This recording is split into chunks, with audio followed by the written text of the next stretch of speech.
ҳамасола дар қаламрави кишварамон 23 май рӯзи ҷавонони тоҷикистон бо як шукӯҳу шаҳомати хоса таҷлил карда мешавад. Ба ин муносибат дар кохи фарҳанг ва маркази иттилоотии шаҳри Бохтар ҷамъомади тантанавӣ бо иштироки раиси вилояти Хатлон Қурбон Ҳакимзода ва намояндагони ҷавонон аз 25 шаҳру ноҳияҳои вилоят баргузор гардид. раиси вилоят зимни суханронияш тамоми ҷавонони кишвар алалхусус вилояти Хатлонро ба рӯзи ҷавонон табрик намуда гуфтанд ки ин ҷашни танҳо ҷавонон нест, балки аз тамоми мардуми кишвар аст. ҳамчунин зикр намуд ки имрӯз дастовардҳои ҷавонон дар соҳаҳои илм ва варзиш назаррас буда месазад то дар оянда низ зери сиёсати хиратмандонаи сарвари мамлакат дастовардҳо аз ин ҳам назаррастар шаванд. ҷавонон дар кишвари мо воқеан ҳам нерӯи асосии ҷомеа буда нисбат ба дигар табақаҳои иҷтимоӣ бештар фаъоланд. аз таҳлилу мушоҳидаҳо бармеояд ки дастовардҳои хонандагони муассисаҳои таълимӣ, донишҷӯён ва варзишгарон сол то сол зиёд шуда истодааст. дар идомаи суханронияш раиси вилоят гуфтанд ки таҷлили ҳамасолаи рӯзи ҷавонон далели равшани таваҷҷӯҳ ва ғамхории давлату ҳукумати ҷумҳурии Тоҷикистон ба ҳаёти ҷавонон ҳамчун нерӯи созандаи мамлакат мебошад. имрӯз ҳукумати кишвар бо татбиқи пайгиронаи сиёсати давлатии ҷавонон ягон масъалаи онҳоро аз мадди назар дур намегузорад ва дар ин раванд тамоми чораҳоро амалӣ менамояд то ки ҷавонону наврасони мамлакат ҳамқадами замон ба камол расанд. раиси вилоят бо далелҳои мушаххас гуфтанд ки 38% шумораи умумии вакилони маҷлиси вакилони халқи вилояти Хатлонро ҷавонон ташкил дода 63 нафар муҳаққиқи ҷавони вилоят дорои дараҷаҳои илмӣ ва 200 нафар хонандагон ва донишҷӯёни муассисаҳои таҳсилоти миёна ва олии касбӣ барандаи стипендияи раиси вилояти Хатлон мебошанд.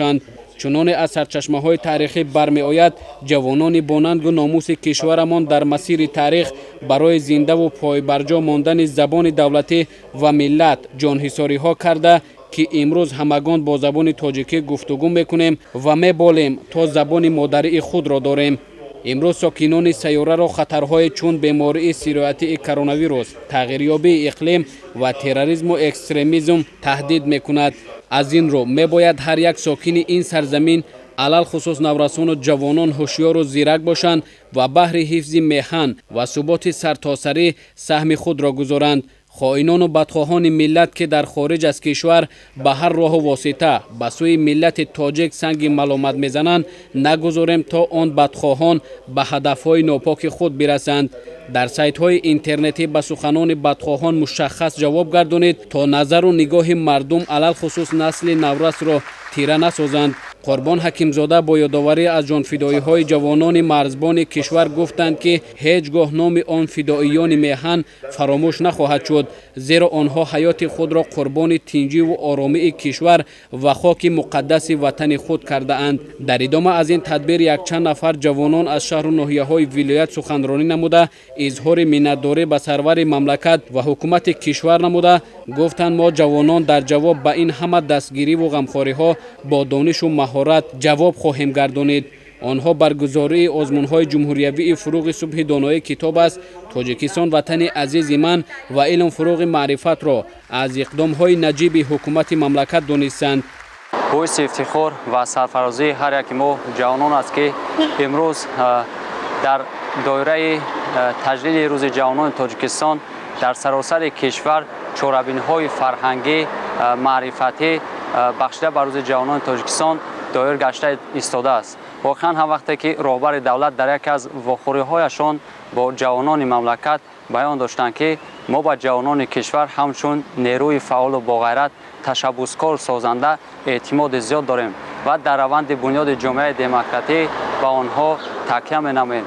воқеан ҳам имрӯз анамон яъне дастгириҳои самимии роҳбари давлат нисбати сиёсати давлатии ҷавонон аст ки имрӯз ҷавонон дар ҳама гуна сохторҳои давлатӣ кору фаъолият менамоянд. мо ҷавонон миннатдории хешро ба асосгузори сулҳу ваҳдати миллӣ пешвои муаззами миллат муҳтарам Эмомалӣ иброз менамудем ки аз рӯзҳои аввали ба сари ҳокимият омадашон ҳамеша кӯшиш ба харҷ дода истоданд ки баҳри илмомӯзӣ мо ҷавонон шароитҳои хуб беҳтареро фароҳам оваранд. аз ин лиҳоз мо ҷавонон ваъда медиҳем ки дар ҷавоби ин ҳама ғамхориҳои ҳукумати мамлакат алахусус дастгириҳои бевоситаи пешвои миллат ҳама саъю талоши худро баҳри боз ҳам гулгулшукуфои ватани азамон тоҷикистони азиз равона месозем. дар идома ба як зумра ҷавонони фаъоли шаҳру ноҳияҳо тӯҳфаву ифтихорномаи мақомоти иҷроияи ҳокимияти давлатии вилоятро ба хотири саҳми муносиб гузоштан дар пешбурди соҳаҳо дар ҳолати тантанавӣ тақдим намуданд. гуфта шуд ки наврасуну ҷавонон пайваста зери ғамхории ҳукумати мамлакат буда ба хотири меҳнату заҳматҳои шоисаашон дар оянда низ қадршиносӣ хоҳанд шуд. мо ҷавонон кӯшиш менамоем ки сиёсати пешгирифтаи асосгузори сулҳу ваҳдати миллиро ба сармашқи кори худ намуда дар пешрафти як гӯшаи диёри худ саҳми худро гузошта тавонем. аз дастгириҳои сарваи давлат бисёр ҳам миннатдор ҳастем ки баҳри мо ҷавонон тамоми шароитҳоро фароҳам меоранд.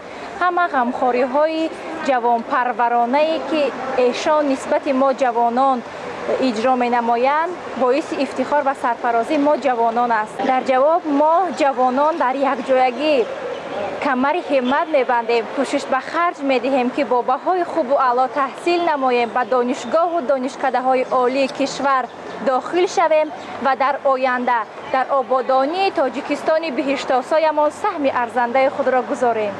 дар қисмати охири ҳамоиш аҳли фарҳанги вилояти хатлон бо барномаи консертии худ ки фарогири суруду таронаҳои тоҷикистон ва ватандорӣ буд хотири иштирокчиёнро шод намуданд.